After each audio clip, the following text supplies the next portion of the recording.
ఉత్తరప్రదేశ్లోని ఆగ్రాలో ఓ ట్రక్కు ద్విచక్ర వాహనాన్ని కిలోమీటర్కు పైగా ఈడ్చుకు వెళ్లిన ఘటనలో ప్రాణాలతో బయటపడ్డ వ్యక్తి ఆ భయానక అనుభవాన్ని వెల్లడించాడు. ఆదివారం రాత్రి వేళ రాంబాగ్లో తన మిత్రుడితో కలిసి ఓ చోట భోజనం చేసి బైక్ పై ఉన్నట్టు బాధితుడు చెప్పాడు. ఈ క్రమంలోనే ఓ ట్రక్కు తమ వెనుకకు వచ్చి ఆగిందని, డ్రైవర్ అకస్మాత్తుగా యాక్సిలేటర్ పై కాలు మోపడంతో అది తమ ద్విచక్ర వాహనాన్ని ఢీకొట్టిందని బాధితుడు చెప్పాడు. ఈ పరిణామంతో భయపడ్డ ట్రక్ డ్రైవర్ వాహనాన్ని ముందుకు నడపడంతో తాము బైక్ తో సహా ఆ వాహనం కింద చిక్కుకుపోయామని తెలిపాడు. ట్రక్ డ్రైవర్ ఆగకుండా అలానే ముందుకు వెళ్లాడని, తాము అరుస్తున్నా పట్టించుకోలేదని వాపోయాడు. రోడ్డుపై వెళ్తున్న ఇతర వాహన చోదకులు ట్రక్కును ఆపేందుకు యత్నించినా ఫలితం లేకుండా పోయిందన్నాడు.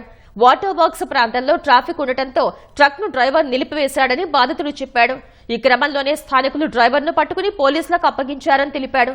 ఈ ప్రమాదంలో తన మిత్రుడు కూడా గాయపడ్డట్లు చెప్పాడు.